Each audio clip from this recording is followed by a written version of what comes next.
Krishna. Yes, Hare Krishna.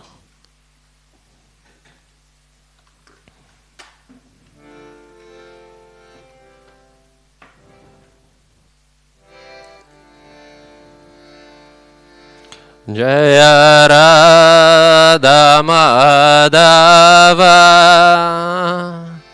Jaya Kunja Bihari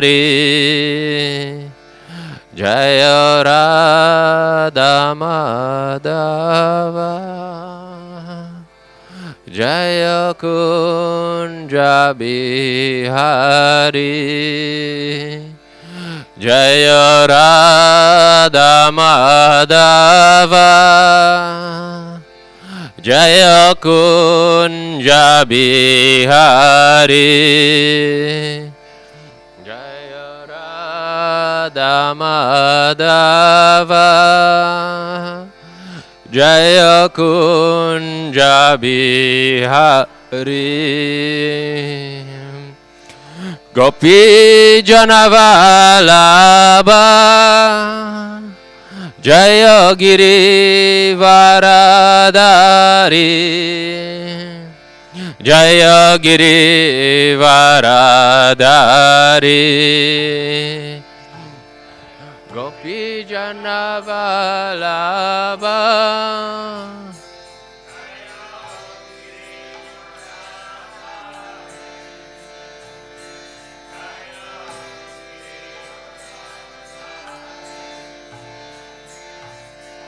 Gopi Janavalabha Jaya Giri Varadari Jaya Giri Varadari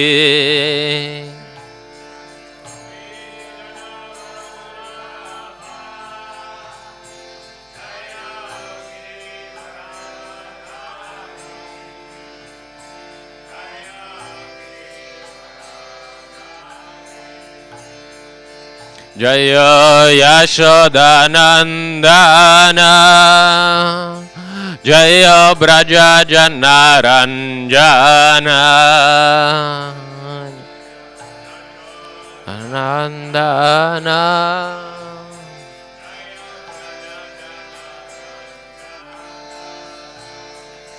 Jaya Yashodanandana Jaya Braja Janaranjana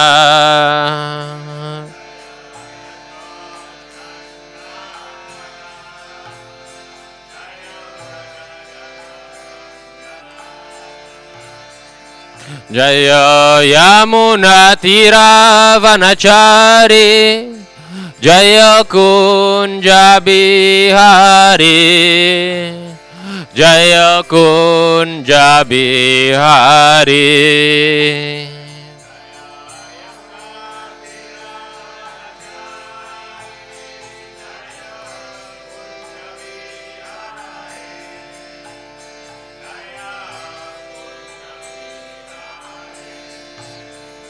Jaya Yamuna Tira Vanachari Jaya Kunja Bihari Jaya Kunja Bihari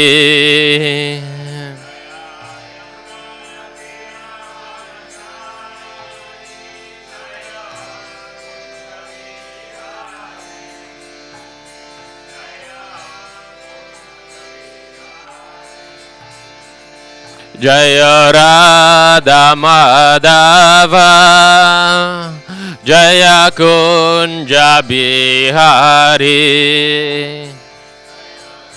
Radha Madhava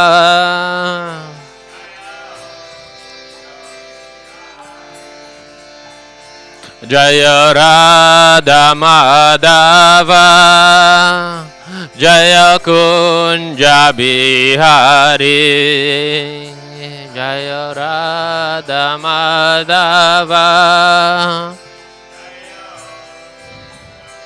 Hare Hare Krishna Hare Krishna Krishna Krishna Hare Hare hare-rama, hare-rama, Rama-Rama, Hare-Hare, Hare-Krishna, Hare-Krishna,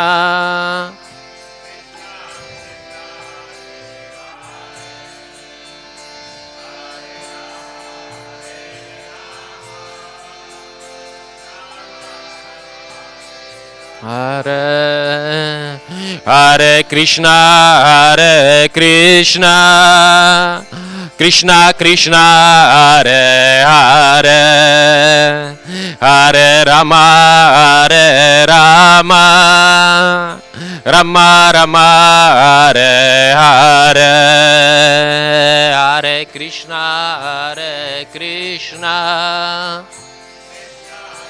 Hare Hare, Hare Rama, Hare Hare Krishna, Hare Krishna, Krishna Krishna, Hare Hare, Hare Rama, Hare Rama, Rama Rama, Hare Hare, Hare Krishna, Hare Krishna,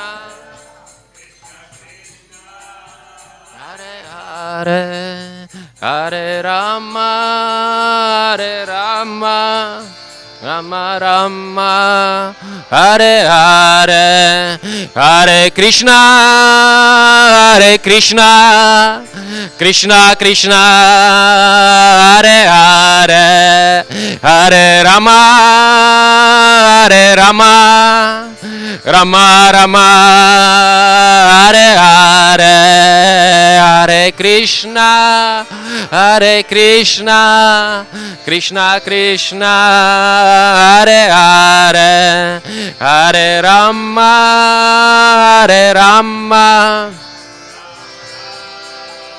Hare Hare, Jaya Pancha Tattva, Jaya Pancha Tattva, Jaya Pancha Tattva, Jaya Pancha Tattva, Tattva, Jaya Pancha Tattva, Jaya Goranitai, Jaya Goranitai, Jaya Goranitai, Jaya Goranitai,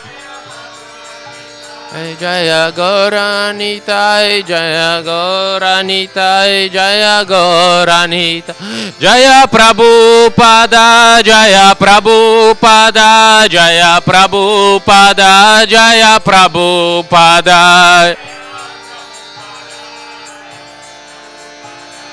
Jaya Prabhupada, Shila Prabhupada, Shri Panchatattva ki jai, Shila Prabhupada ki jai.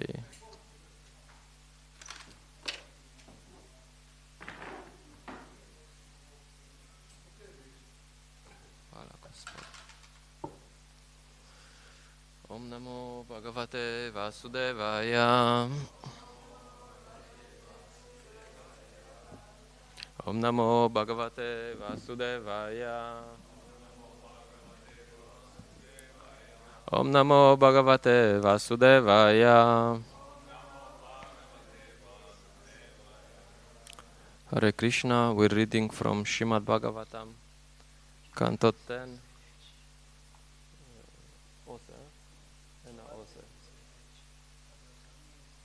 20. Okay. Okay. So today is 18? Okay, dobro. Hare Krishna. So we have a okay. Reading from Canto 10, Chapter 1, text 18, and we read also text 19. Text 18, we read only the translation. Mother Earth assumed the form of a cow. Very much distressed, with tears in her eyes, she appeared before Lord Brahma and told him about her misfortune. read the text 19. Brahmatad upadahar haryat upadariyata matad upadiyata saha devaistaya saha jagamasa trinayanas tiram kshira payonide brahmatad upadaryata saha devaistaya saha jagamasa trinayanas tiram kshira payonide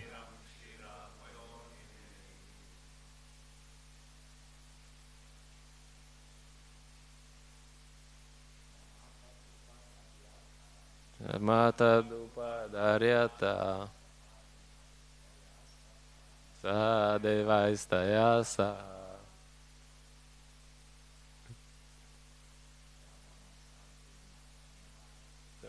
Satrinayanas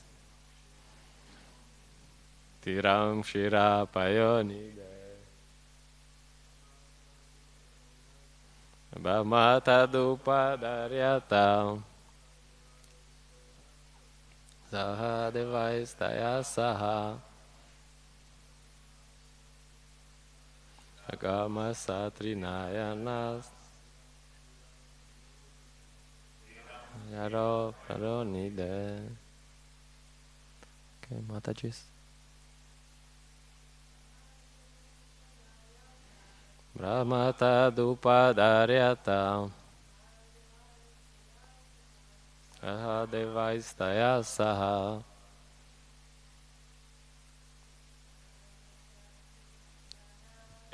Yamasya Trinayanas Tiram Kshira Payonide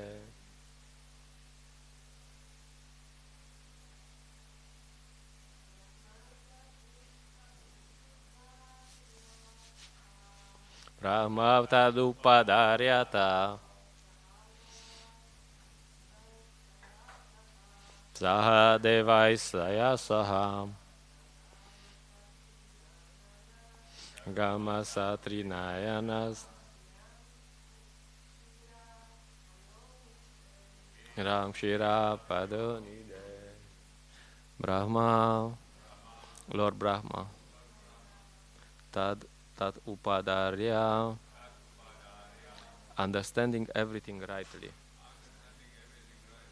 Ata, thereafter. Saha, with. Devai, the demigods.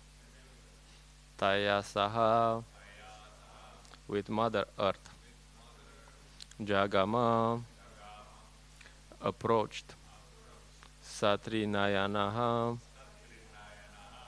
with Lord Shiva, who has 3 eyes. Tiram, the shore. Kshirapayaniden, of the ocean of milk. Translation and purport by His Divine Grace A.C. Bhaktivedanta Swami Srila Prabhupada Ki Jai. Thereafter, having heard of the distress of Mother Earth, Lord Brahma, with Mother Earth, Lord Shiva and all the other demigods approached the shore of the ocean of milk. Purport. After Lord Brahma understood the precarious condition of the earth, he first visited the demigods headed by Lord Indra, who are in charge of the various affairs of the universe, and Lord Shiva, who is responsible for annihilation. Both maintenance and annihilation go on perpetually under the order of the Supreme Personality of Godhead, as stated in Bhagavad Gita, Paritranaya sadunam vinashaya chadushkritam. Those who are obedient to the laws of God are protected by different servants and demigods, whereas those who are undesirable are vanquished by Lord Shiva. Lord Brahma first met all the demigods, including Lord Shiva. Then, along with Mother Earth, they went to the shore of the ocean of milk, where Lord Vishnu lies on a White Island, Shvetadvip.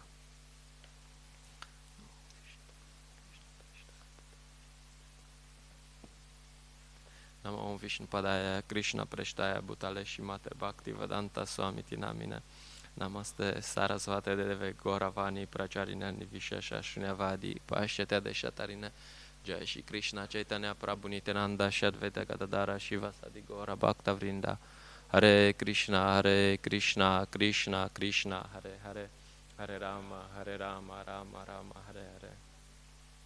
Here we have the classical story of the demigods.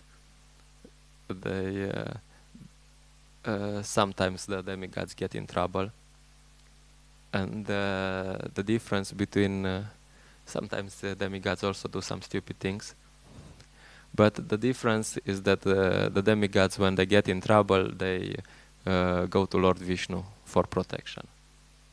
So that's and that's the classical thing. Whenever the demons have too much power, the demigods go to Lord Brahma. If Lord Brahma can't solve it, they go together with Lord Brahma to Lord Vishnu. Srila Prabhupada in the purport quotes this famous verse from Bhagavad Gita, which says mostly that Krishna has, when he comes to the material world, he has three purposes. One is to give pleasure to the devotees, and apparently this is the most important. And the other is to destroy the demoniac culture. Krishna is not all love. And the third purpose is to reestablish Dharma, to make it very clear what's Dharma, what's not Dharma, what's religious, what's not religious, what's to be done and what's not to be done. Krishna is not, as I said many times before, it's not. He's not all love. He's not. This is good, and that is also good, and it's all good. It's all love. Like you hear this nowadays very popular gurus. It's all love. Krishna is very like, okay, this is love and this is not love. Okay. As quoted on Friday when we spoke about Bhaktisiddhanta Maharaj, Bhaktisiddhanta Maharaj is saying, which is very much in line with the purposes for Krishna's appearance. He's saying that we should do positive preaching, like expanding our philosophy, but we should also criticize other philosophy. And he says, I'll just quote this again, because it's really, sometimes even for devotees, we're like, or for people who come, they are like, why they are criticizing? Why so much criticizing? Like criticizing this. And Bhaktisiddhanta Maharaj says, the negative method which seeks to differentiate the truth from non-truth. That's the whole point. Like you have to say this is truth, this is non-truth. This is our philosophy, this is not our philosophy. And you have to make it very clear. And he says, in the negative method which seeks to differentiate the truth from non-truth in all its form is even better calculated to convey the directly inconceivable significance of the absolute truth. It is a necessity which cannot be avoided by the dedicated preacher of the truth if he wants to be a loyal servant of God. So he said, yes, okay, of course, it's nice to have the positive preaching, but it's really important. It's very, very important to tell. It's very practical. Many times you meet, and you have to tell devotees, look, this is not good. Or aspiring devotees or people who come, this is good, this is not good. Oh, I'm following this guru. Okay, that's very nice, but what's his parampara? Well, he doesn't have any. Where does he get his teachings? What shastra is he following? Well, he doesn't have any. Well, then probably he's a rascal. I mean, people are attached. You don't use these words, like when they are attached to some guru, you have to be like. But in nice words, you can say, you can tell them this. What's he following? He's not following anything. Waste of time. So it's really important to spread spiritual culture and at the same time criticize, what's not culture. Of course, we have to do it in an intelligent way. We don't go in front of a parliament and say, you are all rascals, which we might think, but yeah, we have to do it in an intelligent. But it's important to say what's spiritual culture and what's not, because so-called spiritual culture is so much. It's everywhere nowadays, so you have to criticize a bit. That's Bhaktisiddhanta Maharaj was very known for his criticizing very strongly these different the Mayavadis and of course these different deviations from Vaishnavism, caste Goswamis, caste Brahmanas, and so on. And because it's the duty of the preacher to do so. And I quoted last time about this famous Dr. Patel, who was he had this idea that we have to respect all the sadhus. And then the answer of Srila Prabhupada to this is, yes, your duty is to respect all the sadhus, and my duty is to say who is a sadhu and who is not. Simple. And you can say, okay, that's only them, But also Lord Chaitanya was also very attentive to philosophical deviations. He was very liberal, but whenever there was a little contamination, he would be very like, oh, yuck,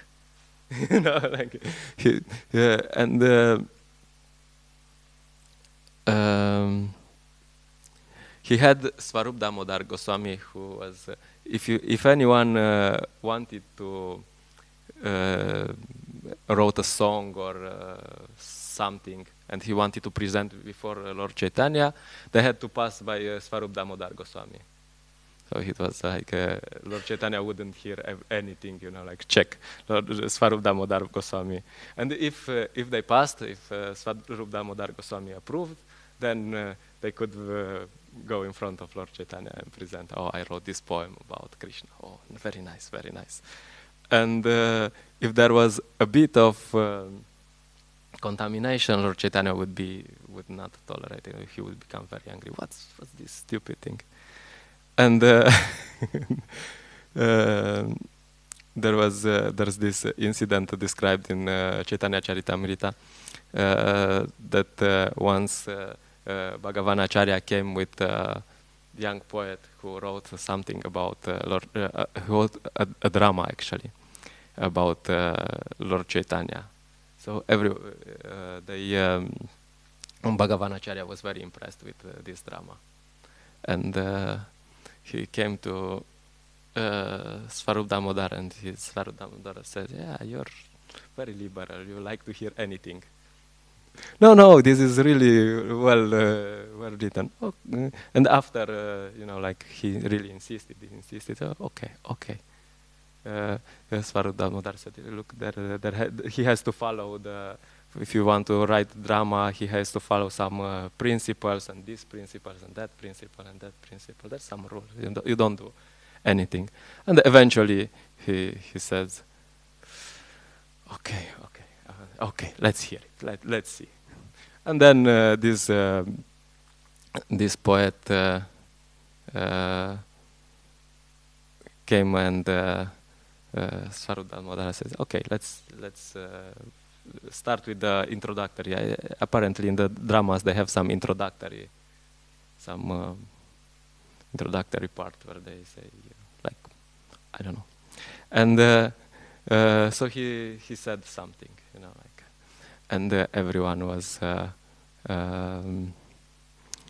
It sounded very nicely, like it sounded quite nice, and everyone there was. They were looking like, this is very nice. This is amazing, like, and then Svarup Damodar said, okay, maybe you can explain what you mean here. And the poet said, yes, well, it's like this and like this and like this.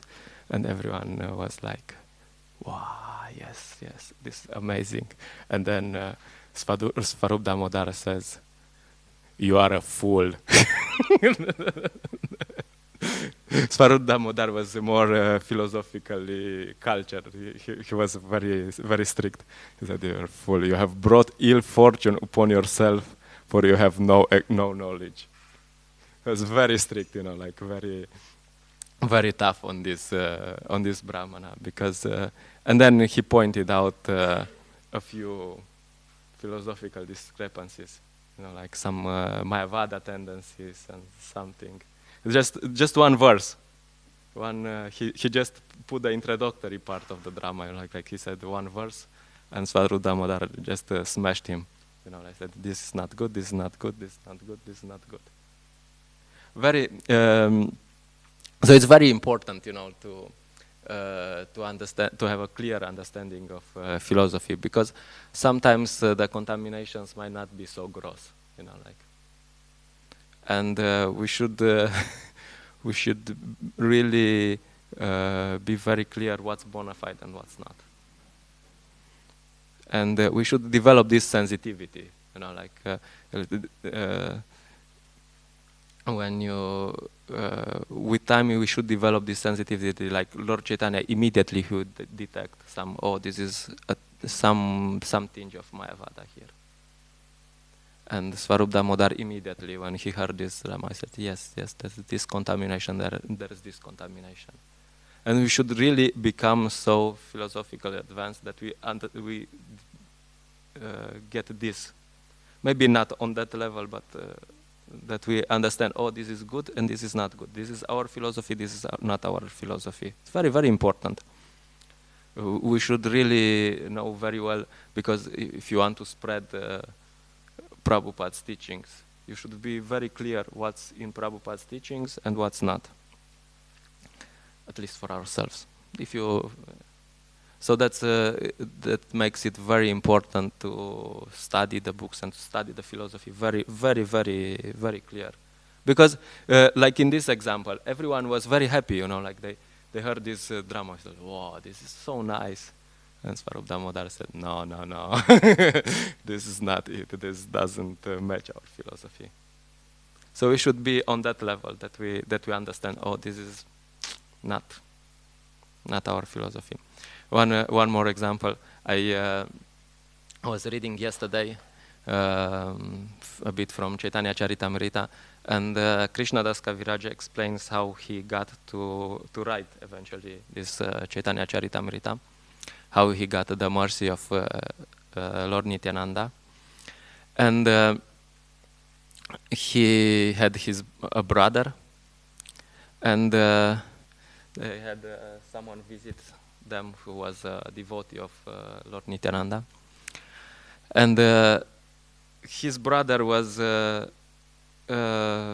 he was somehow a devotee of Lord Chaitanya, and he didn't have any faith in Lord Nityananda. So he was like, and Krishnadas Kaviraj was criticizing his brother.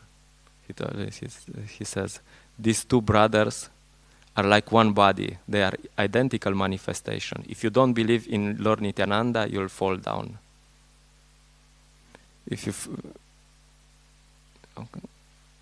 And he's even stricter. He says, it would be better to be an atheist by slighting both brothers than a hypocrite by believing in one and slighting the others. So again, like very, very small tinge of philosophical. And then Krishnadas Kaviraj Goswami says that because of this, he detected this and he chastised his brother.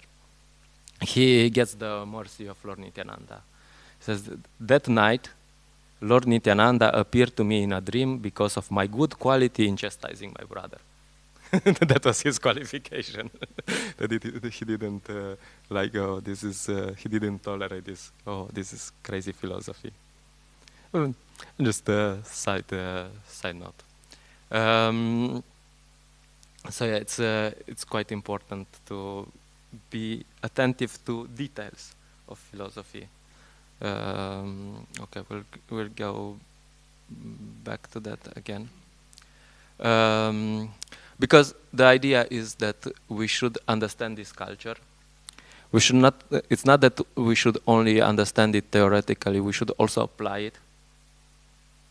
Like sometimes people come to, they read our books, and they are very impressed. Oh, this is so nice. And then sometimes they come to our temples, and they see, well, there's the books say something, and what we see in the temples is like, oh my God, you know, like.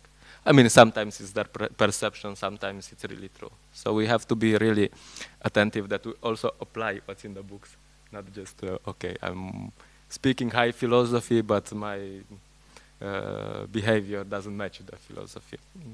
And of course, we should think how to spread this knowledge.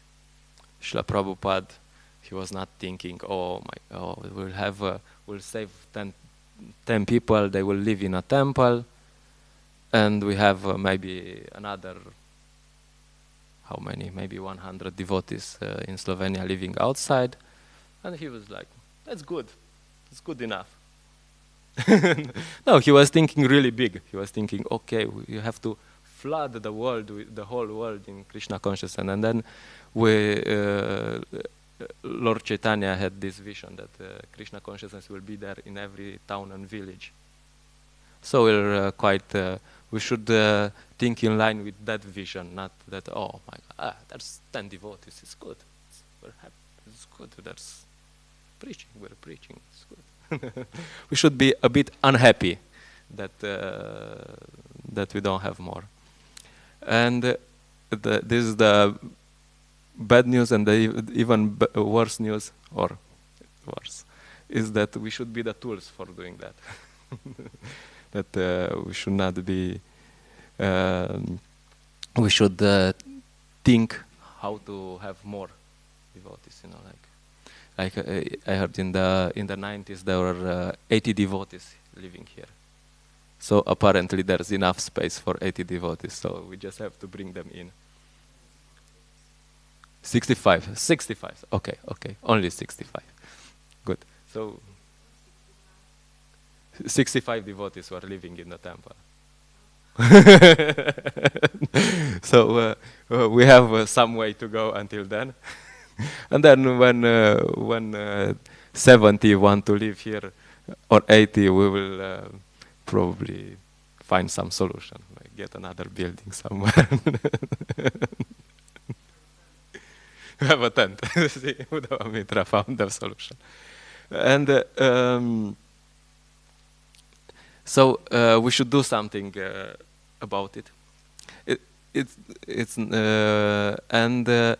This is sometimes it's thought that this is the duty of the preachers. We have some preacher. We have a few preachers in Slovenia, so it's their duty. They should do it. And then also we have some Sankirtan devotees. They will go there. They will distribute a book, and people will read the books, and they will automatically join the temple. They will read the book, and then they will knock on the door, on the temple door, and then they're like, oh, hello, I'm chanting 16 rounds already, I'm following these principles, and yeah, I heard that's also important to do some service, I'm here, how can I serve? This is that's not usually how it happens. Of course, Sankirtan is really important. I mean, it's important that it changes the consciousness of the whole society. And sometimes people really do come to the temple door and say, I'm chanting 16 rounds. But that's quite rare. And I want to become a devotee and I want to move to the temple. That's quite rare. Generally, it takes a lot of effort and a lot of training. Even these ripe fruits, you know, like you meet these ripe fruits. These ripe fruits, you have to invest a lot of energy into them. You have to put a lot of training into them. These people that are convinced, they are coming and they are convinced. You have to train them. You have to invest a lot of energy. As they say, it takes one village to raise a child. So similarly with one new devotee, it takes one temple to raise one new devotee. I mean, sometimes it can be done by a few, but yeah, it takes a lot of effort. And Prabhupada would say that it takes pounds and gallons of blood to make one devotee. So it gives you a dimension that there's some effort that you have to put there. And there's usually no easy formula, no shortcuts, no magic wand.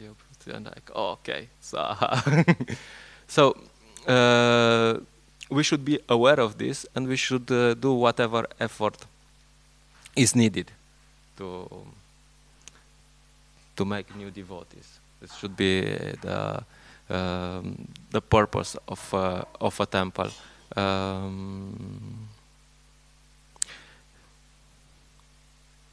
Like this is Pancha Tattva ki jai, Shri Gaur Nitai ki jai, Srila Prabhupada ki jai. This is a temple in a big city. Like temples in the big cities, are not farms. They are not meant for simple living, high thinking. Like we're plowing the land, we have some cows, and we live here peacefully. I mean, nowadays even farms are preaching projects actually. But it's not meant for this. It's meant to bring people in.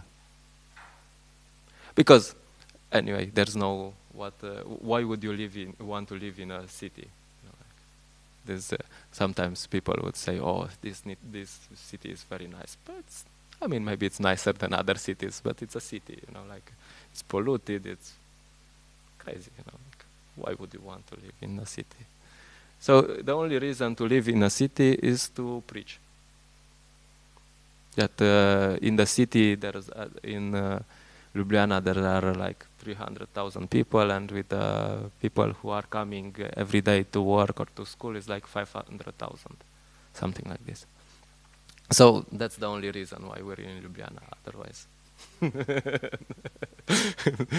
that these people who come to Ljubljana may come somewhere, and then they come and then they can get trained in spiritual culture. Otherwise, there's no point. And we should really be inspired by examples of Bhaktisiddhanta Maharaj, Srila Prabhupada, who are constantly preaching. Their whole life was preaching. I gave this example on Friday, really nice for me, that this Bhaktisiddhanta Maharaj was very close to departing from this world, and this doctor came and told him, you should rest more, you should not speak so much. And what did Bhaktisiddhanta Maharaj do? He was preaching few hours to this doctor. Like, what are you doing with your life? You are a spirit soul. You're wasting your time. Like few hours. Like then he was saying, like, if I can't preach, what's the point? Like, what do I have to do here if I can't preach? No. I'm here to preach, otherwise there's no point in being here. Also, Srila Prabhupada. You see this, sometimes there's this recording of Srila Prabhupada on his bed before his departure. And he's dictating Srimad Bhagavatam. You seen this? You have to see it. Srila Prabhupada is like 40 kilos or something, and he's barely speaking. And he's on his back, and he's barely speaking. He's dictating Bhagavatam. Yeah, because what's the point? Like these great souls, they come here to follow the mission of Krishna, and the mission of Krishna is to preach. So if they will preach, and then they will go. Like sometimes they would try to restrict Prabhupada, and he would say that I want to die like Arjuna in a battle, not on a sick bed.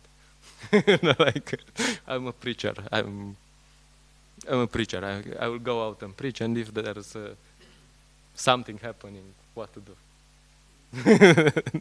So we should have this consciousness, and we should really think all the time how to spread this message of Krishna. And of course, this needs some guidance. This means some organizations. This means that preaching means preaching directly or supporting the preaching. This doesn't mean that everyone will preach. Sometimes,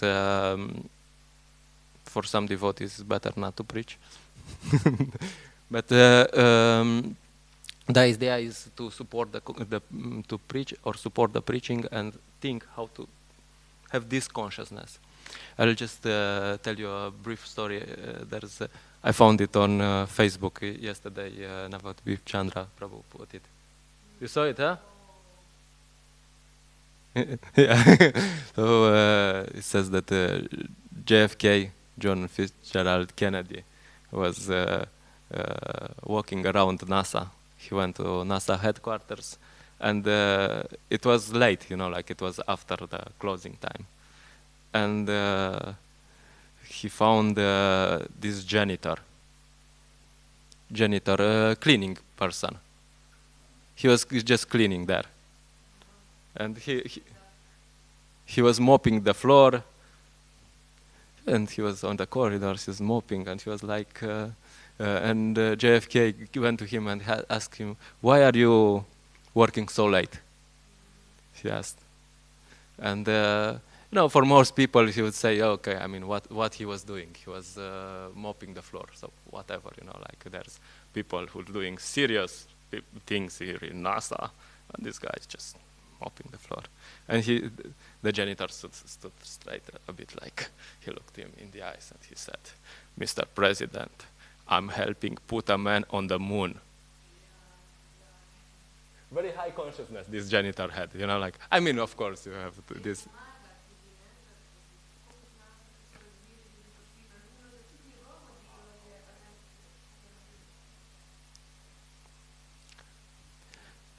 Yes, so very, very high consciousness this person had. Of course, like you can think, yeah, there's many distracted. Did they go on the moon? Did they not go? That's discussable. Like, of course. But the consciousness this guy had is something we can learn from. Like that. What are you doing here? I'm washing the dish. No, I'm helping Lord Chaitanya's movement. Yeah. I'm just mopping the temple, but I'm spreading Krishna consciousness.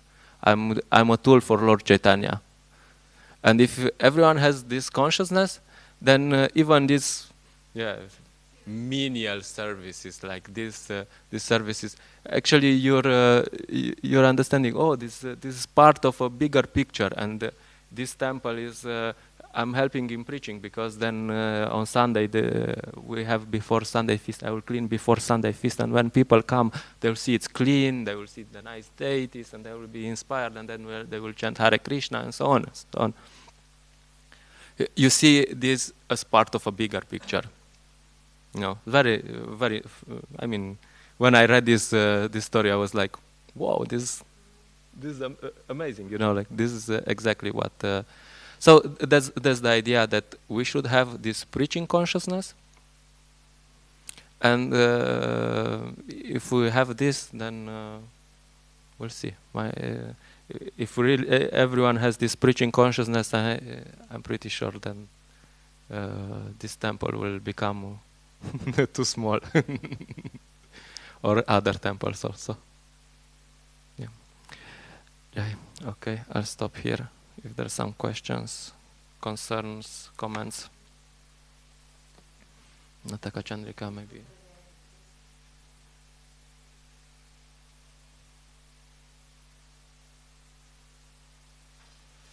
Oh, the microphone is there.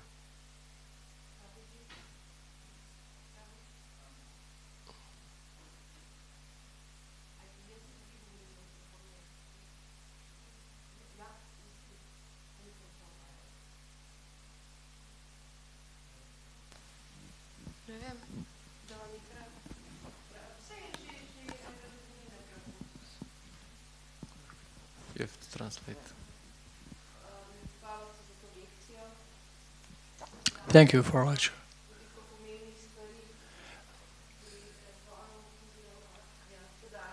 Samo malo glasnije možda. You said so many important things about our temple and things here.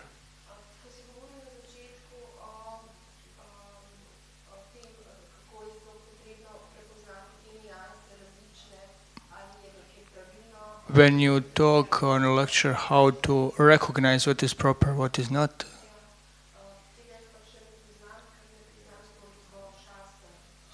it was interesting to her because I am not in charge of this kind of preaching, what is familiar, what is good, what is not.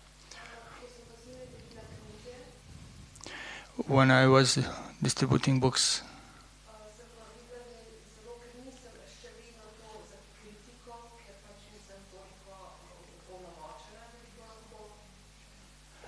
I was not so empowered to preach in that sharp way, to criticize impersonalism, do like that.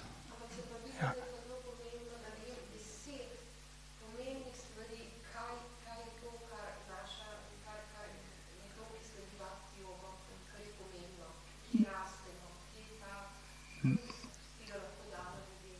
But I know 10 things. 10 things to mention what is important, what is not for our Krishna consciousness preaching.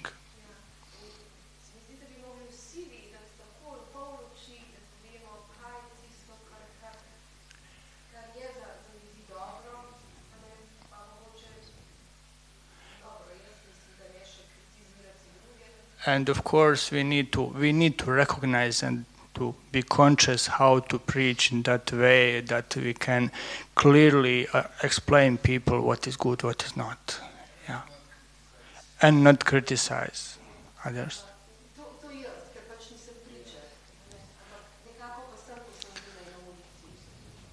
I'm not preacher actually, but I could see how important is it.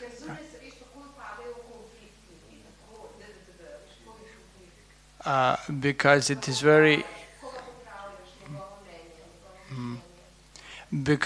very easy to go into the conflict after you improve somebody or criticize somebody.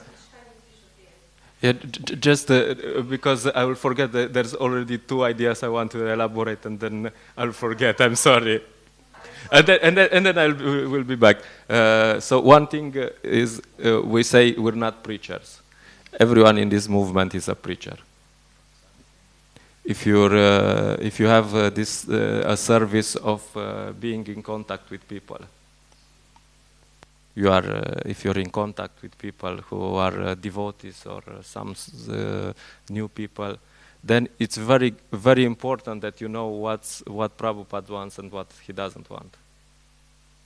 It's very important. Like many of the, it's not that if you chop the vegetables with someone, you're not allowed to preach to him. No, like, I mean, very serious. Many times, best preaching is there. You know, like someone comes and you're chopping the vegetables with them, and they're like, "Hi, how are you?" And then you put a bit, you know, like, "Oh, this, that, this," and you can tell him the whole philosophy, you know, like So it's not that, you know, like we're official. Oh, you're on the Vyasa-san, you're a preacher. You have this preaching project, you are a preacher, and outside that, finish. No, you can preach. The best preaching is usually done at prasadam. If you have a new person, you give him prasadam, and while he's taking prasadam, you just tell him our philosophy, and he cannot react because his mouth is full. So it's okay. I'm just it's half joke, but it's really it's serious. So it's not that this person is a official preacher and this person is not a preacher. You know, like it's all a preaching. Like Lalit Govinda Prabhu is never giving class officially. Yeah, but all the time he's talking. He's catching someone. Okay, sit down and listen. See? So it's you're chopping vegetables, you're cooking with someone, you know, like you're teaching, oh, this is this standard, there's this standard, I will teach you this, you know, like you're an authority for someone, okay, he's late for him, it's not good to do that, you know, like there's so many things you can do, which is preaching. So it's not that, okay, we have 3 preachers and the rest, you know, like, you know, they, no. No, and there's this story with I said last time that it's from Ramanujacharya disciples, but it's related to Narottam Das Thakur. Some person wrote on Facebook, probably it's from disciples of Narottam Das Thakur. So someone wanted to challenge Narottam Das Thakur, and philosophical challenge. You know, like he was very proud. He was like, oh, and then. They went there, and 2 disciples of Narottam Das Thakur were they heard of this, and they didn't want this guy to waste the time of Narottam Das Thakur. So they meant on the way they were coming from somewhere and to where Narottam Das Thakur was living, and they put some tents, you know, like selling this menial stuff, some pots, some incense. What I don't remember what they were selling. And then this guy stopped, and he met these shopkeepers. You know, they had these 2 shopkeepers. They were so-called shopkeepers, and these shopkeepers really smashed these guys when philosophical battle. You know, they were speaking perfect Sanskrit, and they were like they just smashed him. And then he said, at the end, he said, who are you? Well, we actually, because you are so learned, well, we're just some stupid guys. We're disciples of Narottam Das Thakur. So when this guy heard all this, you know, like the people who sell pot in this area of Narottam Das Thakur, they are so learned, and I mean, he just went and surrendered to Narottam Das Thakur. So we should really aim for this. I said it before, that we should really aim for this target, that whatever service he does, but he's so learned that he can discuss philosophy with someone. I'm not saying, yeah, but, sorry, Prabhu. And the second point was about criticizing. Usually in Sankirtan we don't criticize so much, you know, like very positive energy. Oh, like we do like Nitya Seva Mataji's thing, like, oh wow, you have such a positive energy. I saw you, I was there, and I saw you, and you have so much positive energy. Oh my God, I have to give you this book, you know, like, you know. Yeah, usually in Sankirtan you don't preach so much, you know, like, but it depends, you know, like Sankirtan, you can do Sankirtan on different platforms. And if you can do it as Brahminical as possible, that's good, you know, like you have. And also in Sankirtan, if you like preaching, I mean, I really like preaching, and sometimes, but you don't preach to everyone. Most of the people, you're like, oh, yoga, meditație, dai donație, no, Hare Krishna. Because they are not ready. They are not ready to go on another level. But if someone is inquisitive and seriously wants to learn, you can tell them, you know. And sometimes, you know, even in Sankirtan, you know, because it's the same people. If they are really interested, it's the same people that if they would come to the temple, you would take half an hour or 15 minutes to talk to them. So if you meet these open people in Sankirtan, then why not? You know, like, and you can say always, but it's always, you know, like you have to test a bit. Oh, what's working, what's not working, depends on the level of the connection. You know, like If he says many times, if he says, "Oh, I'm following Osho," they're like, "Yeah, oh, nice. You're very spiritual." Yes, I can feel that.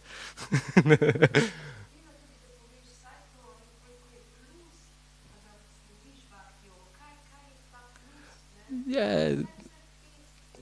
Yeah, of course, you can say something positive, but usually you don't, you know, like this, this criticizing, it's sensitive for them.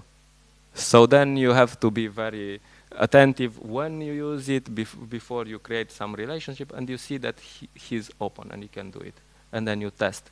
I always like to test, you know, like I say something and see how they react.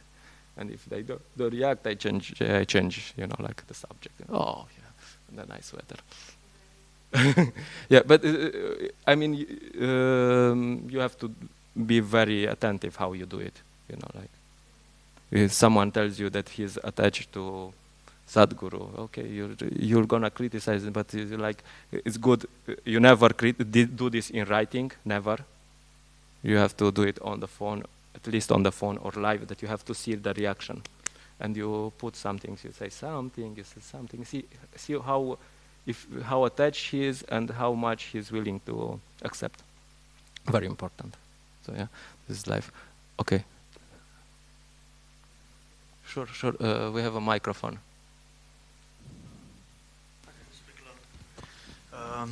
It was a good point what you discuss. My humble experience only is that strong words are meant for devotees who, of course, who know philosophy and who have enough devotion in the heart. They could preach with strong words, yeah?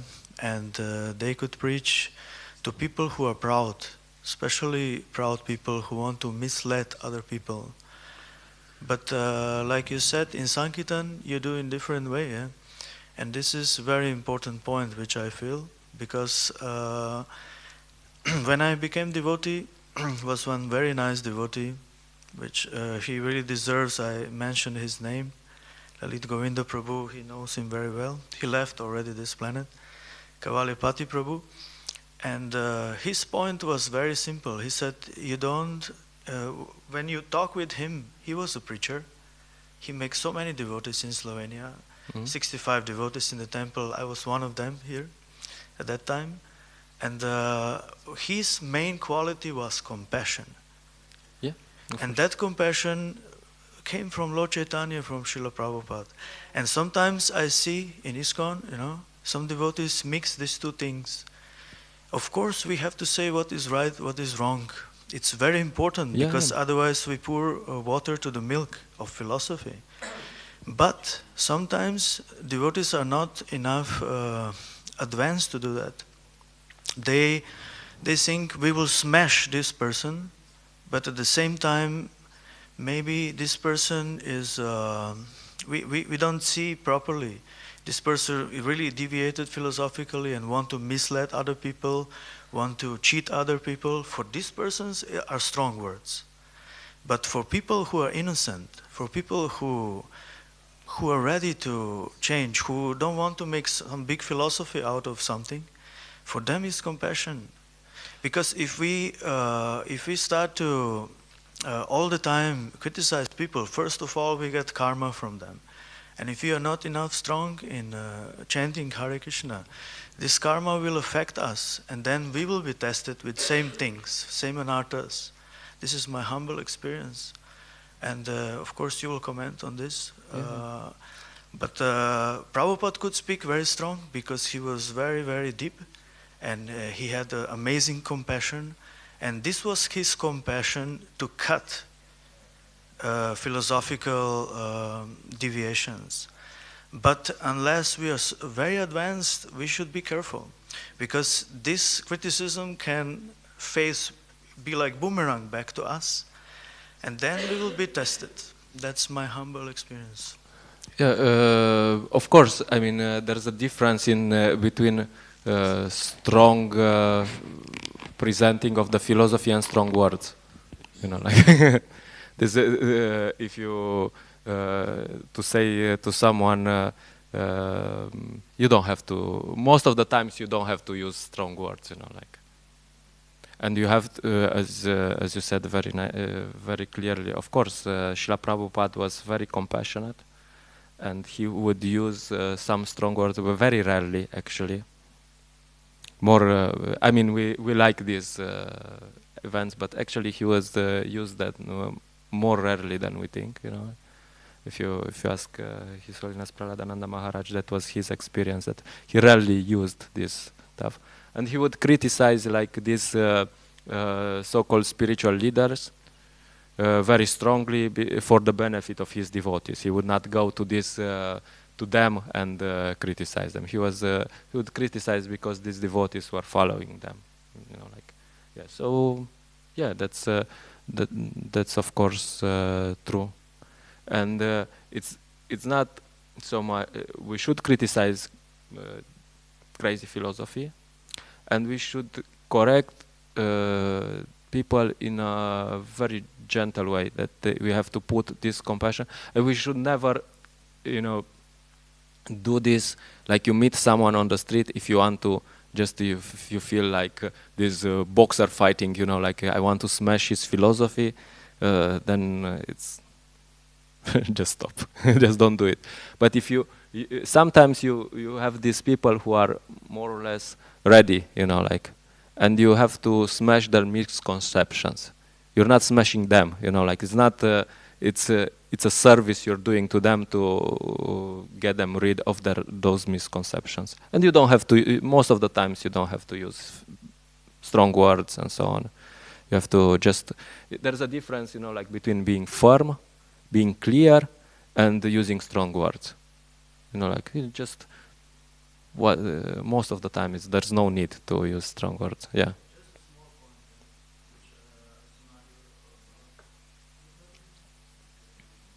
For the recording. This is very important. What I really feel to say. I was told this by Tattvamrita Prabhu, Srila Prabhupada's disciple. He told me one time. I said. Sometimes I want to say something, and I feel, it's so dangerous. Quickly we offend people, not only devotees, also other people we can offend if you are not careful. And he said it's about our intention. Yeah.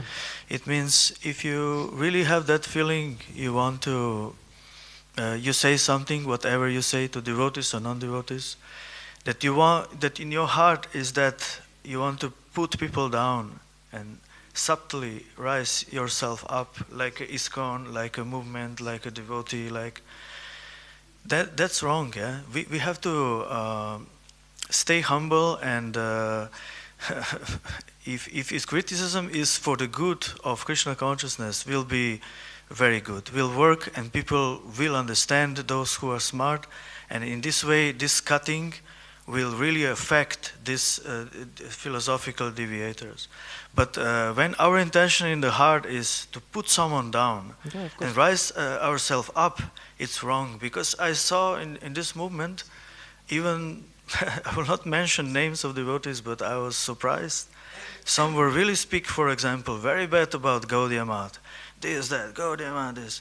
But then return like boomerang back to these devotees, and these devotees faced very big difficulties after this. So this is my humble experience, what I saw in this movement in these years, that our intentions is so important in everything what we do. Yeah. Then people will feel that we don't want to push people down. We want to stay humble, but at the same time protect the truth of Krishna consciousness. That's true. Yep. Nothing to add. Hare Krishna. Sorry. No, but yeah, it's a good point. Thank you for that. Grantaraj Srimad Bhagavatam ki jai, Srila Prabhupada ki jai.